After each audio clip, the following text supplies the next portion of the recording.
Video. All right.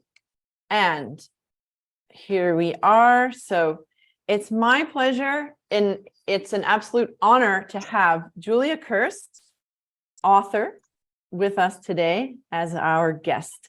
She has written a book. She has done what many of us maybe dream to do one day, right? And this book is focused on US culture, since Julia moved to the US and lived there for 30 years and observed many features about US culture in a very detailed way. I have the book right here. It's a nice read, a very nice read, even if, even if US isn't your, particular interest area, it's a very well-written book. It's one of those books that you can pick up and read from cover to cover. I have to be honest, this is what I did when I got my copy. And I was intrigued by how everything was set up in a very practical way. So, it has a little bit of theory, but it takes you down that path only for a short time. And then it goes into practical applications, which is something that I think many of us struggle to do, but Julia has done it beautifully. So Julia is a cultural anthropologist, Harvard graduate, author, cross-cultural trainer, I think business owner as well, if I'm not mistaken, probably many things. And we're honored to have you. Questions are welcome during the session. We just ask you to, maybe wait for a pause or, wait for a break in the session, and we'll address the questions. You can also put your question into the chat window. All right. And we'll be happy to address it. And we'll also leave a little block of time at the end for, just question and answers. All right. But if you have a burning question at a certain specific moment, and you don't want to forget your question, we can address it in that moment also. And if you want to get in touch with Julia, here's all her contact info. I hope I got all the sites, Julia. So your website with your name, your LinkedIn, and What the US Wants, which is the title of the book. All right. So thank you and welcome, Julia. Thank you for being here with us. Thank you so much. I cannot tell you how exciting it is to be with fellow interculturalists. This work that we do, I don't know about you, but for me, it feels like a very lonely job sometimes. It's just you and clients and you with other groups. So to meet you all, to find you all, and then to have an hour of your time is also such a privilege. So I'm very grateful for that. And it's great to have you. So great. So Cheryl, yeah, go ahead. Yeah, you go ahead. A question that you've asked me before, and maybe that's exactly where you were going, but I didn't really think of myself as an interculturalist until very recently. Really? Okay. Until I sort of discovered online. I discovered on LinkedIn, actually. I joined an event with Michael Gates, and that's when I discovered that there were a lot of other people doing what I do. In my little world, which is more of the academic world, I was a cultural anthropologist who had decided that academia was too, up in the head, and that I wanted to apply things. And so I was just an odd kind of anthropologist. And then I discovered, no, you're just an interculturalist. So this joining this community is very recent for me. And I'm so excited it exists. This work that I do is not really welcome in anthropology and academic anthropology, right? We like to study others, other capital O. And I have always said, including doing my doctorate, I said, my natives, my others are the Americans.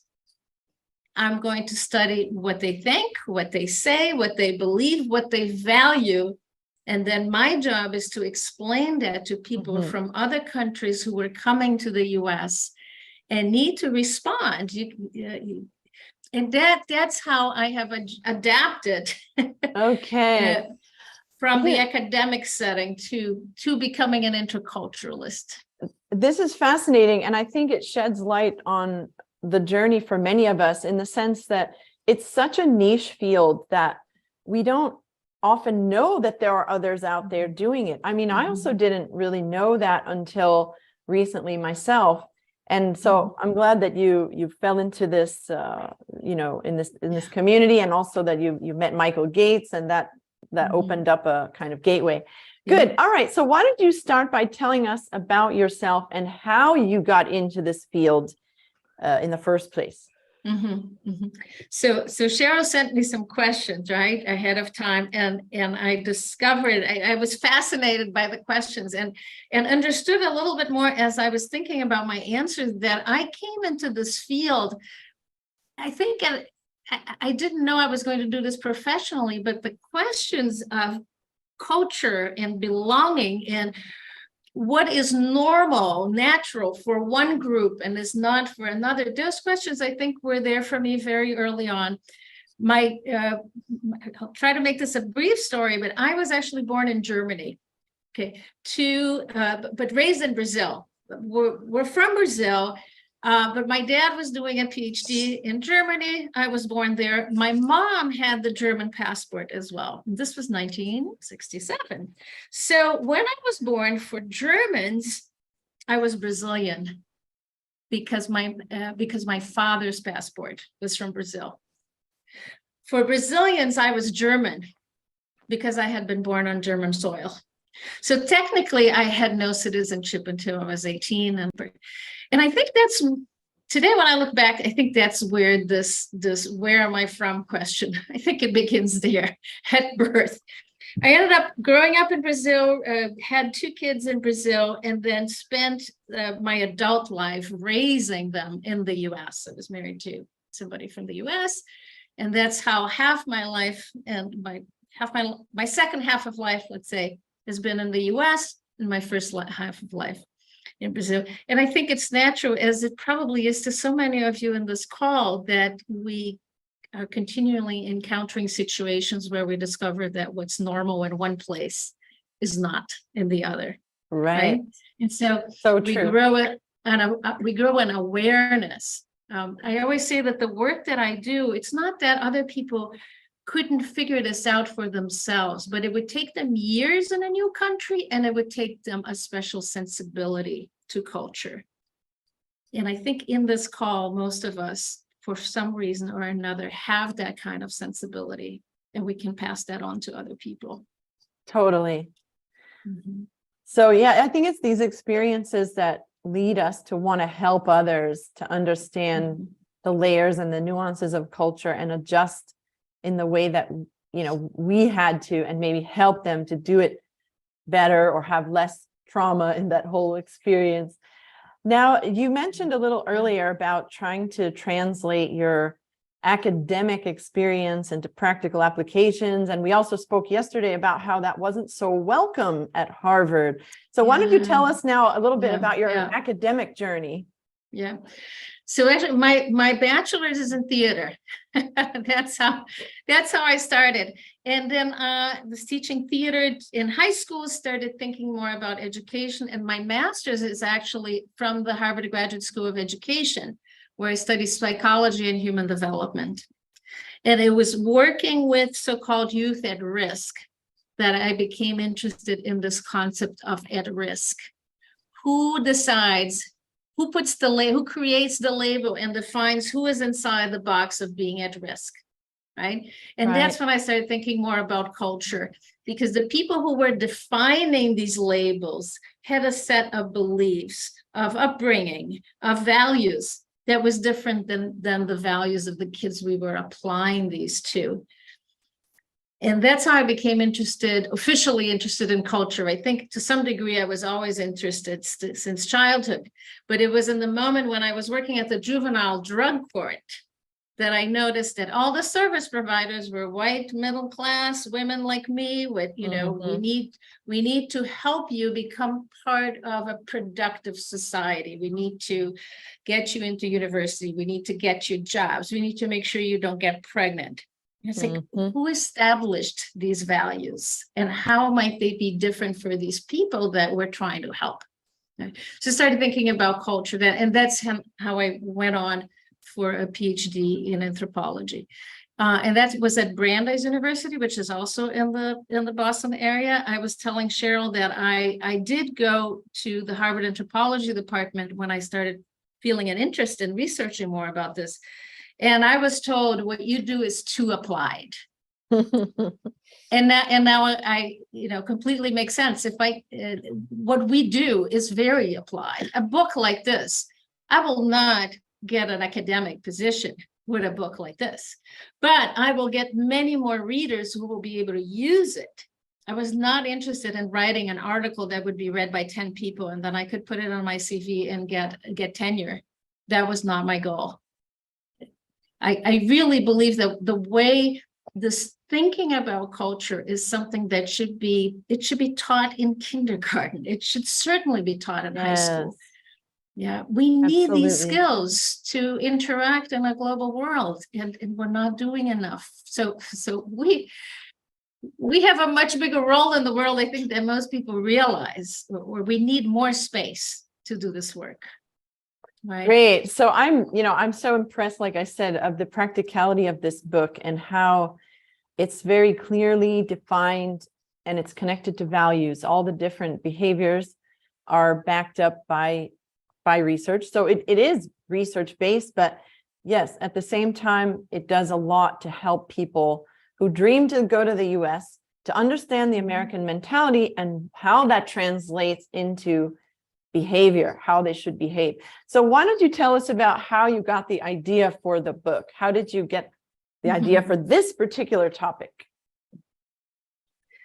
See, I worked with international students for many years, and actually in a boarding school also, and then colleges and universities.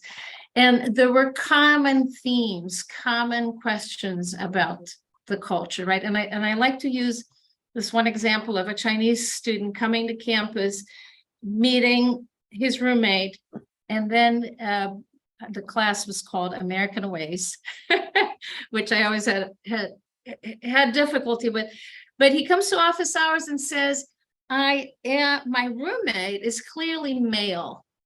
Why is he asking me to use they pronouns? Right? So to explain that's not necessarily an individual wish of this roommate. There is a history behind this request. There is a culture. There are values that are gender norms changing over time. And all of that is reflected in that question, in this very simple question that this young man is trying to understand. And our role then is to explain this so that he can engage with this roommate, with the college community, with knowledge, with understanding, and especially with respect. Right? And when we don't do that kind of bridging, we end up enforcing these little groups where it happens in every university, right? That you have these little enclaves where people support each other when they're from the same country, often because there's no support to interact with the larger culture or the hegemonic culture of campus, right? So I saw these struggles with my students and I started to notice themes. And the book idea came when I wanted to teach about this, but I couldn't find a book that explained this material. You will see that I explain the United States, but I don't admire it. Yeah, I've had people say, "Oh, you should take this to the embassy," and no, they'll take my passport away, right? Because it's informative, but I don't buy into the American dream, right? And I give you information, and then you can decide whether or not you believe that this is the land of the free and of the opportunities and all that. Right. So it's neutral on that front. I think it's neutral on that front. Yes, it actually is very interesting. If I can give an example, there's a section, the chapter on individualism, where I talk about the concept of self-care, right? I had not, actually, I'm in Brazil right now. I don't hear people talking about self-care. This idea that you have to remove yourself from the noise, and maybe you take a bath and a candle and music and blah blah. It's all this alone time right? And where I am now, the last thing you want to do if you're not feeling well is be alone. Right. So I explained that the concept of self-care is about soothing the individual. And my daughter, who was raised, I have two daughters, but one of them she was 3 months old when we moved to the US, so basically completely American. And she says, if that part about self-care, I did not understand. What's your problem with self-care? That is the norm for her. Right. But we can start looking at these cultural practices from the perspective of culture, and then show it back even to Americans. So it can be rich for the outsider, but also for Americans to look at their own culture from a different perspective, or from an outsider's perspective, right? So the book comes out of all these scenes, these moments, these experiences. And then understanding that there were a lot of people new to the country who were just kind of like, what is going on here? So let me show you a little bit about what I see, and maybe it can be useful to you. Very good. So what do you think is the USP of the book? I mean, it is unique, and what makes it absolutely essential for anyone who's dreaming to break into the US market, whether with a job or by studying? Yeah, so maybe we should just clarify that I see that outside the US who are coming to study. Maybe they, I am working with somebody now whose husband came to study. He is at university. She was looking for a job. So where do you begin to do that? You know, most people will not know, international applicants will not know there's something called the Bureau of Labor Statistics, and that it's a good idea to take a look and see what the market looks like. So universities, jobs, and then I also work with a lot of people who are applying for visas, the National Interest Waiver Visa, the EB-2, which is a visa in which you, it's a waiver because you don't have to have a job offer. You can enter the country simply because you have a set of skills that are needed in the country and that the country is unable to fill quickly enough. For example, dentists, right? So I work with a lot of Brazilian dentists who were coming to the US to revalidate their degree. There are too many dentists in the US. There are not enough, at least in many parts of the United States. So I'm sorry, I got lost here. So these three groups is how I see this book being useful for. The biggest Remind application. Yeah, so you were just saying that it was students, people that want to work there, and then maybe people with a certain skill set that don't have a job offer yet, but yes. You were asking about the unique USP, yes. Yeah, so people who are in these situations, you can get a book on how to write a resume, for example. You can get a book on how to write, or online articles, how to write a statement of purpose.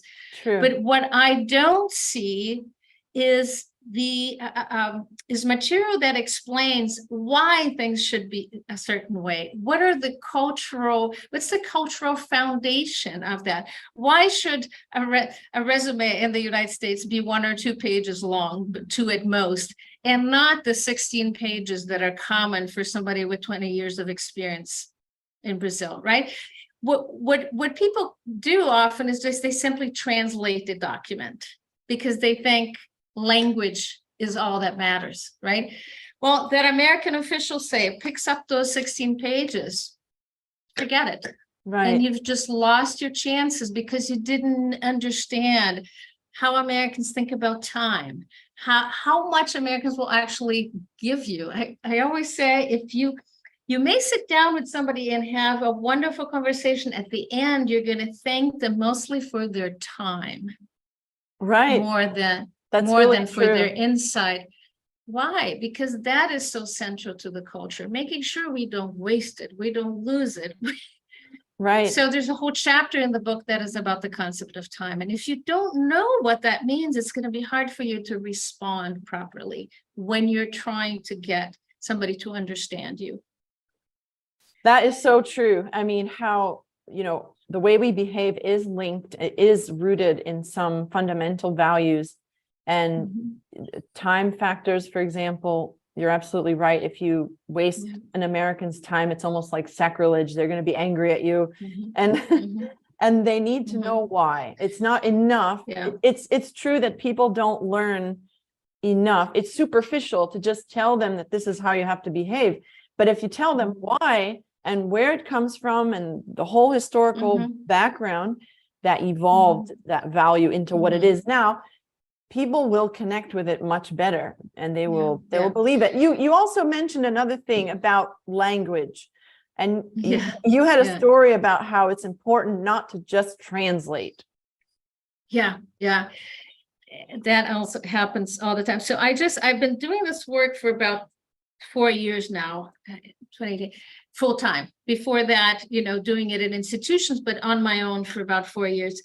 And it just recently occurred to me that the best way to explain what we do, or what I do at least, is to think of language skills, which we always think, oh, that's the most important thing. Once I pass TOEFL, once I have a good grade in my TOEFL, all the doors are going to open, right? Language skills are really just the ingredients for a fine meal, right? If you just, it doesn't matter how wonderful these ingredients are, how high end they are, if you don't know how to put them together, if you dabble with your recipe, if you dabble around the kitchen with those ingredients, you're not going to make anything that is very impressive, right? That's right. So I say that the work that we do as interculturalists is show people how to use those ingredients. I call the work that I do the recipe, right? You bring the skills, and now I'm going to show you how to use it in order to achieve a certain goal. But the first challenge, I think, for us is to convince people of the importance of that recipe, right? Because if you look around, there are English schools everywhere. Oh, right. Yes. And this just gives us the sense that that's all you need. Once you pass a certain level, you're good to go. And without the cultural sensibility, you talked about time earlier. What I explain to people is that respecting somebody's time is the same in the United States as respecting them as a person. So it goes so beyond time. And that's somebody really needs to explain that to you. Otherwise, you're going to offend without having meant to, and you're going to end the opportunities that could have come from a good relationship. Exactly. I mean, you'll not only lose out on that relationship, but you'll lose out for yourself in many cases. Like I had a story from one of my Saudi students that showed up late for a presentation and he got a 0. Like he was a really smart guy, and he said, what do you mean? What do you mean, teacher? I prepared. I did everything. I'm ready. And he said, sorry, you're late. You missed your slot. 0. And so this is how it can also hurt the person if they don't understand this value. Good. So then how can we as cross-cultural trainers utilize your book in the best way? So I see 2 ways. Of course, some of you may be working with people going to the United States. And in that sense, I'd say it's best to pick up the book and see if you can find ways that are valuable for you. I should actually talk a little bit about the structure of the book first. The first 2/3 are the 7 values, right? So here's the book. The first chapter is why values matter. I call them values. Other people might call them culture. I talk about, a lot of the people who read this have never given any thought to culture, right? So the first thing we need to do is just to explain this concept that it's all around us, we just don't notice it, right? So there's the analogy of the fish swimming and saying, what water? What do you mean? Right? So that's the first shock for a lot of people I work with. Like, what do you mean?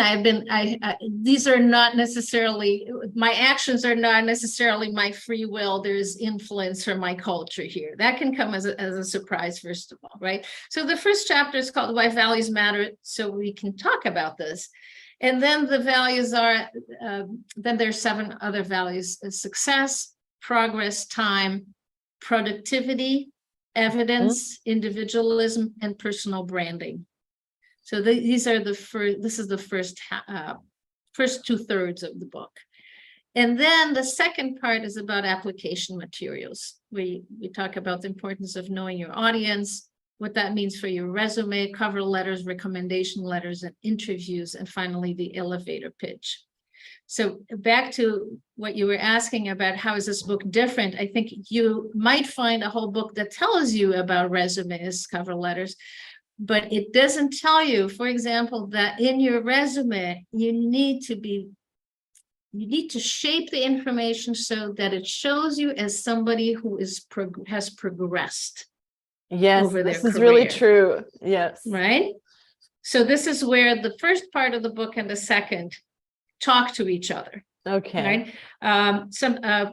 Sometimes people will ask me, well, if I'm asked, how about a challenging time in your life, what did you just say? You had the challenge, that's human, but you overcame it.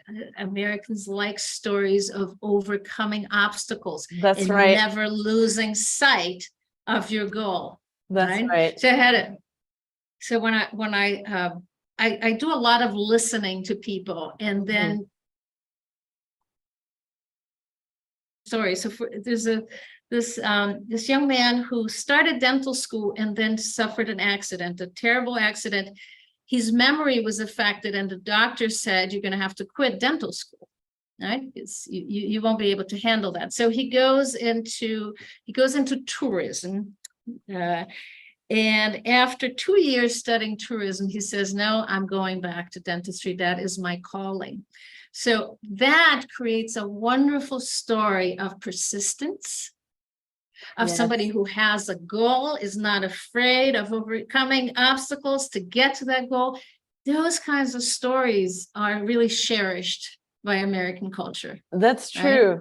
That's very true. So most people cannot find that story. They don't realize that they have a gem in their hands. And I help them find that gem and then express it in a way that can be understood by an American reader. That's great, because everybody has a gem. Everybody has had a challenge. Everybody has had a triumph, and everybody has a gem to share. And it's all about how you present it. And I guess that's also where the personal branding part comes in, which, I mean, I love that chapter, because it is so true about American culture that personal branding is really important. Like, you have to be an individual and stand out in very unique ways and prove it that you are worthy of whatever job or whatever visa you're applying for. Excellent. So then, if you don't mind, let's segue into another topic about the book itself. Let me go ahead. Just add something. If I can add something about the self-branding. Sure. That is so difficult for some people, especially. So I'm being originally from Brazil. I also deal with a lot of very successful Brazilian women in particular, and they are excusing themselves for all that they did not do. And so we gotta cut that out, because that's not self-branding. Yeah. And then the idea that you have to promote yourself is very hard for them to accept, because you're not supposed to do that. It's not polite for women, especially still in this day and age, right? And so what I need to say then is, well, you may be afraid of doing that, but the people are competing for the same position. They're doing that. Right. So you have to go with the wave and go with the flow of things and try to be in that wave. And actually, you're right. Also, I think for collectivist cultures, they might have a hard time. Cultures that are typically, they don't toot their own horns about their accomplishment. They're taught to, be in line with everybody else. Like there's that saying in Japanese language, the nail that sticks out will be hammered down. So they're used to being being like everybody else, not standing out, not gaining attention for yourself. And so I guess for them, it might be also difficult. In family, if it has happened over and over again, where you ask somebody from a country like Brazil, tell us little bit about yourself, and they'll tell you about their family, about their children. And as we're practicing for interviews, I have to cut them off and say, I'm sorry, I understand that this is really important to you. Letters of recommendation. Oh, he's my best friend. We have our, Sundays together. So don't talk about this, because it's going to look like they're writing this because you are their friend. And what the American wants is you individual, no family, no friends. You fought, you made your way all alone. Absolutely. I'm not saying I approve of that, but I'm saying that people from outside the US who want something in the US need to know that this is valued. Right. It's really true.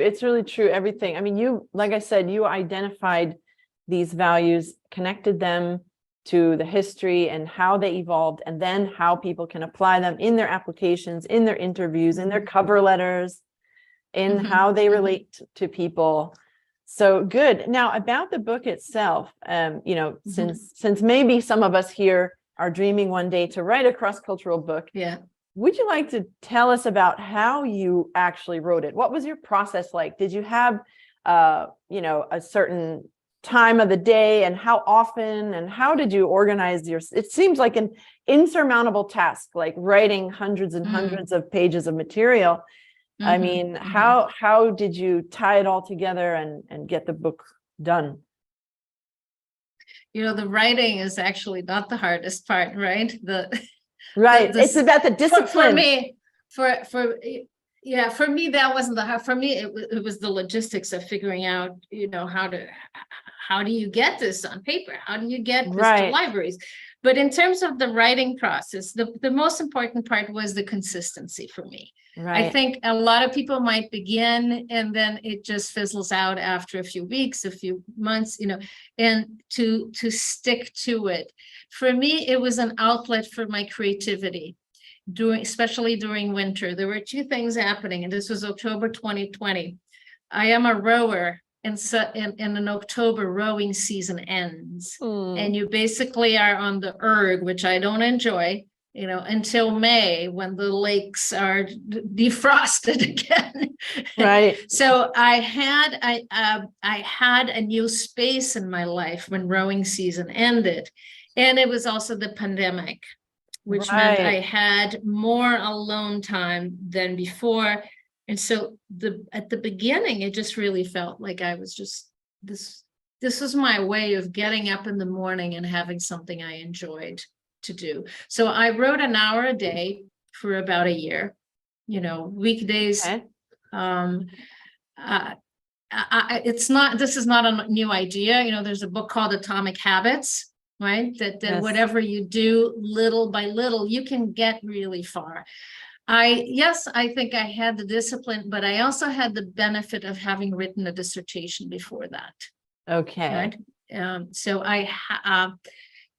like everybody else, I wanted to give up the dissertation close to the end. That's the normal experience, right? And I stuck through it, and I experienced the benefits of sticking through it. And I think that was also an incentive to then keep going until the book was done.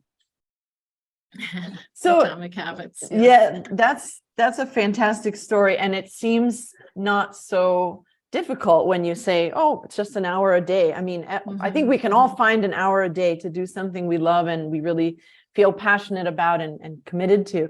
And you also told me some nice story about collecting all of the different topic areas into chapters. Would you like to share that with the audience? Yeah.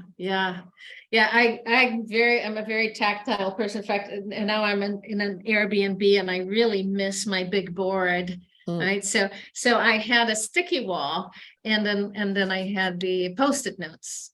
And I just as things would happen, for example, I think it's the chapter about self-branding that begins with the story a headline that I saw in the paper, somebody who had just died, and it said, Lucille was anything but average. That Right? sounds very So, American. yes. So to your last minute, you're still Right. being checked for if you're average or not, right? or I walked by a store and it literally, the sign says, we're closed, but still awesome. I take a picture, I come back home, and I put it on the sticky notes, so Right. as just as a collection of events that remind me of certain values, which then as they started grouping them together, and that's how those 7 chapters came to be. Okay. I think this is, I can actually picture you with this wall with all these colorful Post-its, and I can see how it can help. I mean, we maybe wouldn't think to collect topics for a book that way, but it actually really works. I mean, because our brains are wired like that, like to be distracted really easily. And I know that I have Post-its everywhere, stuck here and there. You can see my Post-its here and there. But if I actually came up with a system like that, where I stuck them on the wall, and then I could see that it's like a visual thing and a tactile thing. As you said, you're a tactile person, and then just reorganize and group them together. So it's a really and then good start method. writing. Start writing. A paragraph about a story, and then see how they work together. True. Good. All right. And so what about the actual publishing process? Because that seems like another mountain to climb. Yeah. I think that, so for me, that was the bigger mountain to climb, simply because so I decided early on, these days you have really many paths to go, right? To choose. You can go to traditional path, being an independent author. And as I started researching, I realized there were so many resources to be an independent researcher, an independent author, to do the whole process by yourself. Because you can easily hire somebody to do the cover, to do the editing, the proofreading. I had to put some money into it that I have not seen back, and that's normal, I think. But even just a few years ago, I don't think you had the amount of choices you have today. So for instance, if I go into a website called Reedsy, and I say I want a cover designer, you have a whole collection of people coming up. You can ask for 5 different proposals, and that's how I found the cover designer that I worked with. The editor was not so great. She did the first round, but then I had other people look at it. I got a lot of information from the Alliance for Independent Authors. Okay. So I bought I think they call it the associate membership, is before you actually published. And also any question you have, you put out there, and you're going to get quality responses.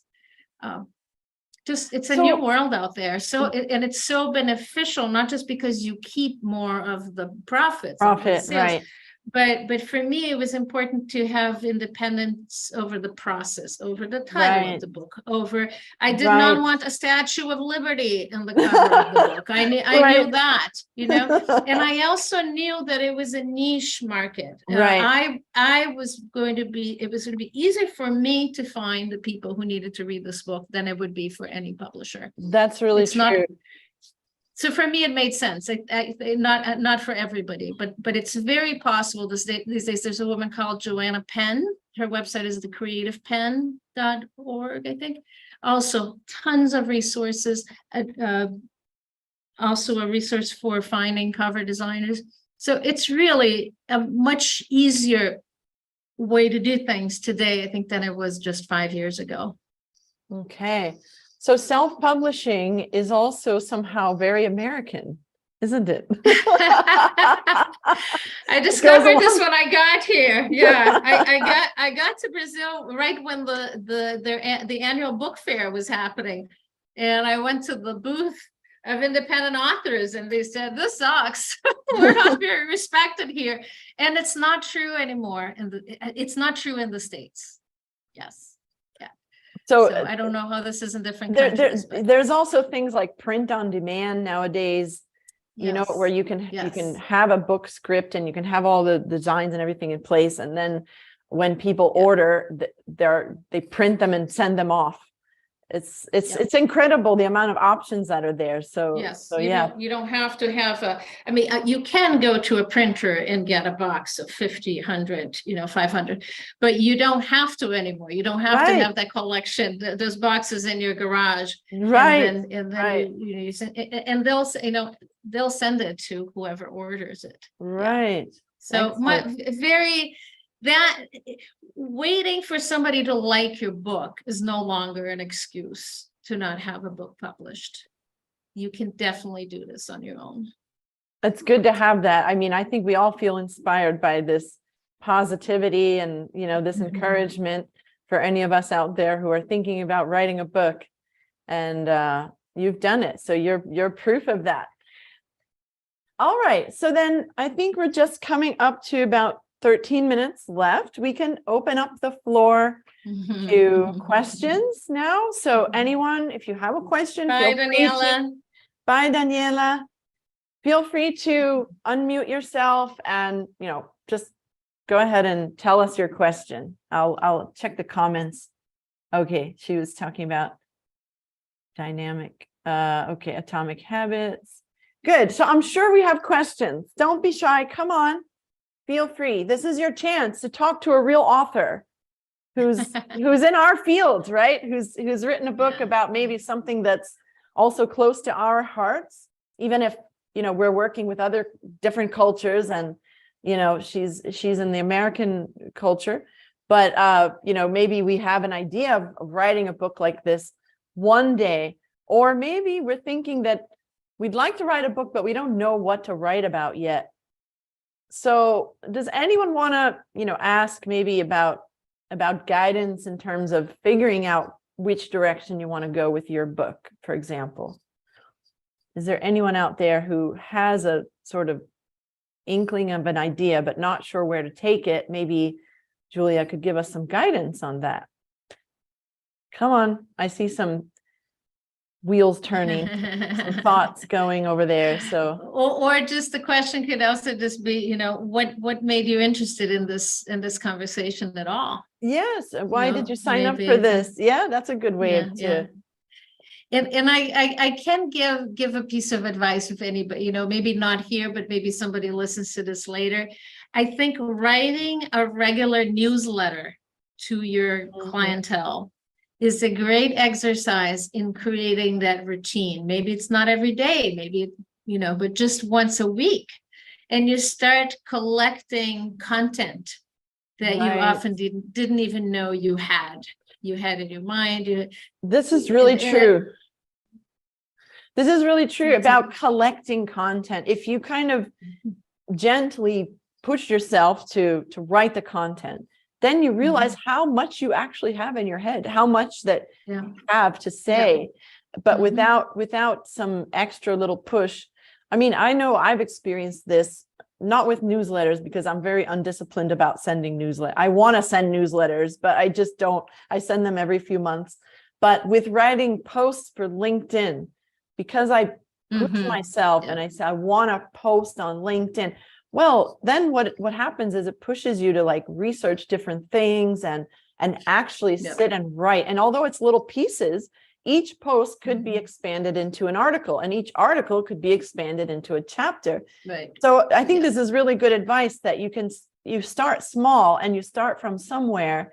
And then by putting all the pieces together, like again, back to the Atomic Habits book and those concepts, doing something regularly in tiny pieces adds up to a lot over time. So questions, sometimes anyone? The biggest part is the confidence. It adds to a lot, and it gives you confidence that you have something to say. I think that's a big part. Yes. And I think finding your voice takes time too. Like, I mean, I remember when I started this whole personal branding thing, it was just 2 years ago, exactly 2 years, maybe a little more than 2 years ago, when I quit my job in Saudi Arabia and started this whole business I have now. I was terrified to write on LinkedIn. I don't know why. I mean, to write my own thoughts. Okay. I was grappling at, where to get content ideas and how to write, what to write. And, it takes time, but you can get over that, because I somehow got over it. And I used to have this massive fear about having any of my written content out in the public, like out in the internet. Yeah. And then you start little by little, and then you realize what works and what doesn't work, because you realize who likes which posts, like which posts get more attention and what people start commenting. And then you realize, oh, this is a good topic. Maybe I should write more about it. And then you turn it into an article, and then you turn it into a YouTube video.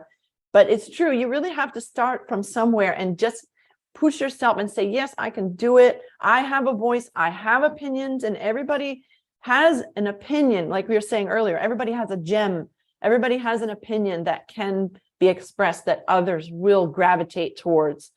Okay, as it's true for everyone, not everyone will gravitate towards your topic, but it doesn't matter, because it's about finding your niche, right? It's about finding your tribe and your group that resonates with what you say, isn't it? I mean, it's not about pleasing everyone. We can never please everyone. That's impossible.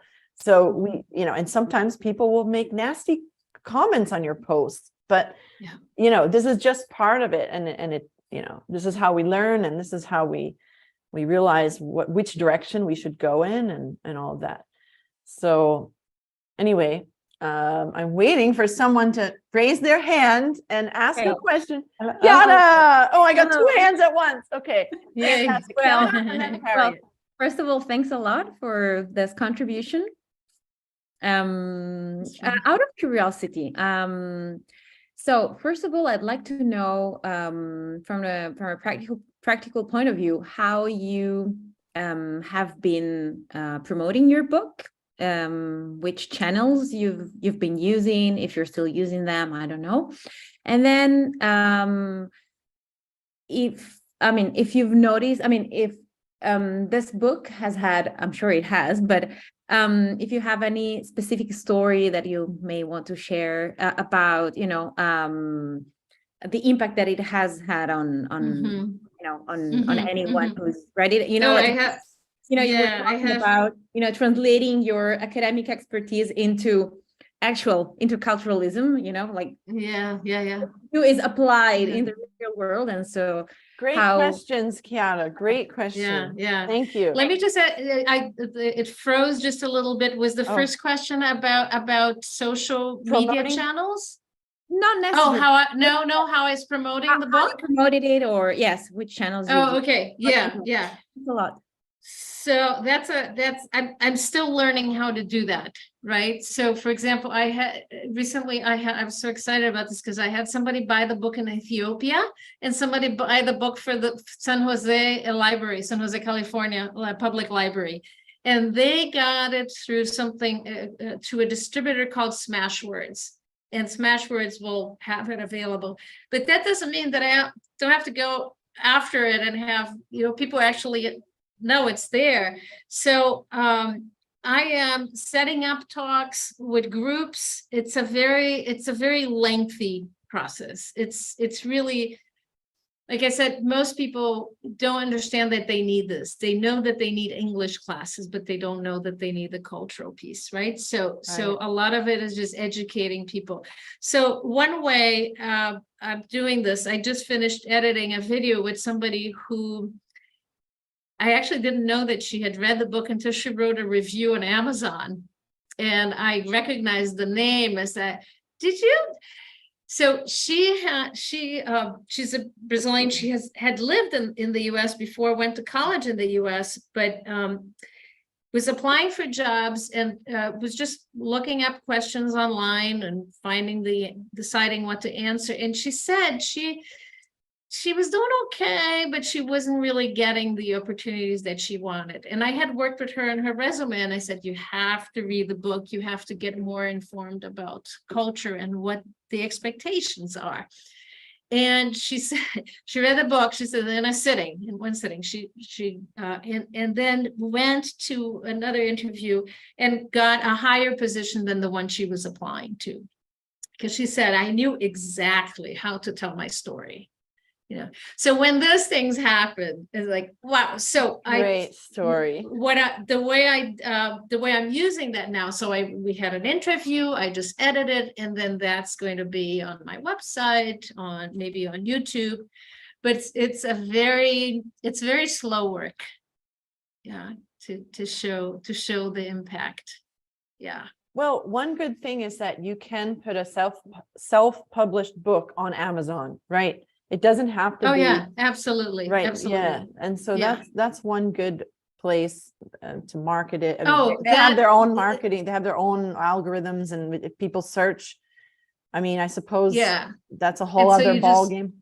The whole other part that I had to learn was what keywords you use to describe your work, right? So that they are found when you have I just SEO also, right? Learning about search engine optimization with your website. I have a book website, but I know there's much more I could do with search engine optimization. So it's so many hats that we wear when we are entrepreneurs. Right. Right. And it's a process, and we have to be patient with ourselves and know that, you know, the right time will come. And as you said, doing little pieces every day add up to a lot. And it's also connected to your work. It's connected to your day-to-day training that you're doing and speaking and things. So I think that also helps. I'll say my dream, I would like to see international students all around the US getting a hold of this book and have this book be used in their, freshman English specific for international students. I would, that is the audience I would like. It's the students I used to work with, but now I'd like to come from the other side and just, let's replace that book that just is just one big propaganda about the American dream, and let's give you real tools. Yeah. Right.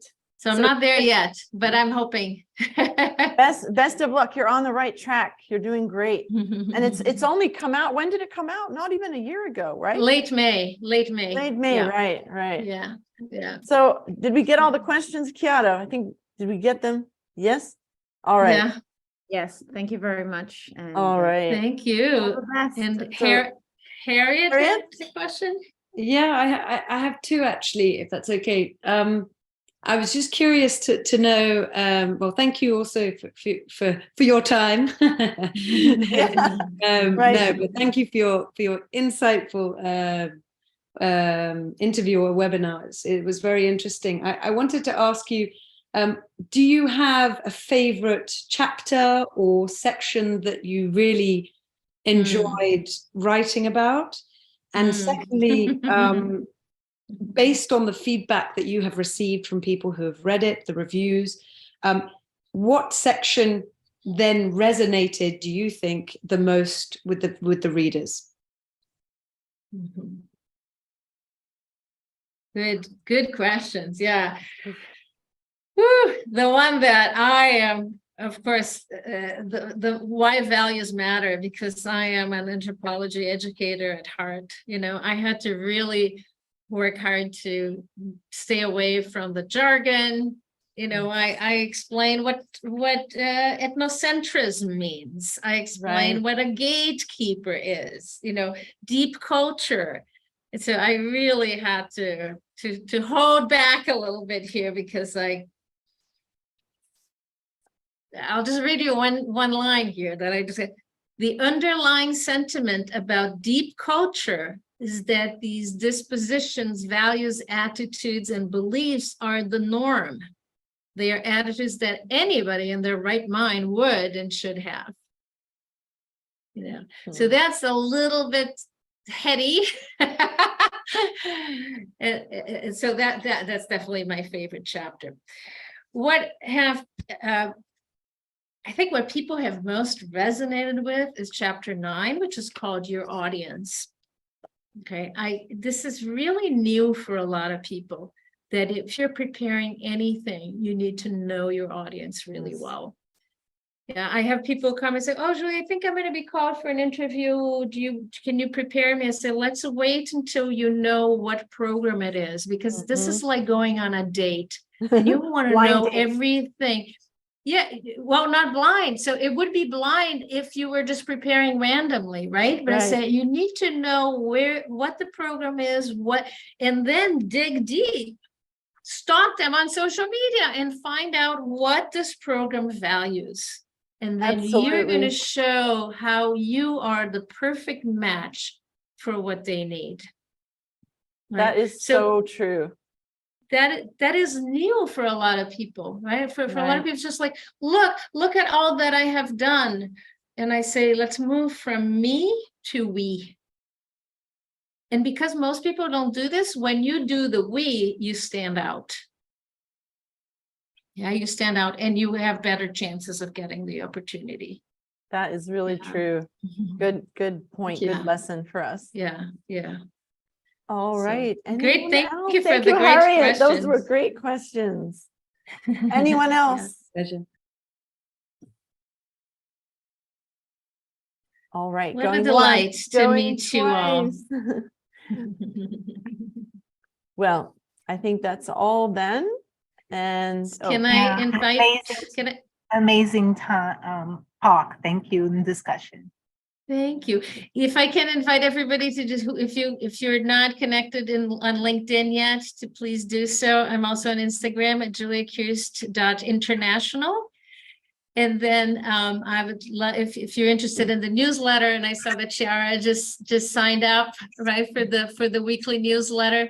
I say it's the only newsletter in the market, I think, that is dedicated to nurturing your cross-cultural intelligence. And it comes out usually on Fridays. I would love to have you sign up for that as well. You can do that on my website.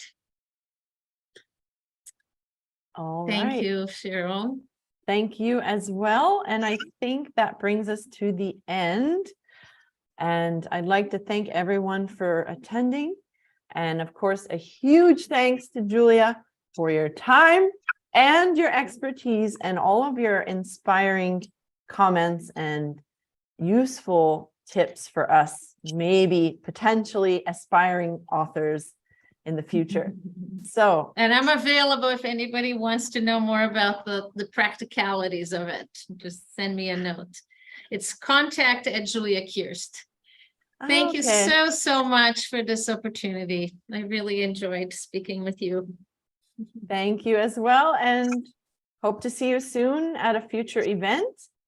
And all the best for continued success in promoting your book around the world. And good luck with your stay in Brazil. And hope to see everyone at an event really soon. And happy travels to you tomorrow. Thank you. Thank you, Julie. Bye-bye. All right. Thanks for Bye. a great time.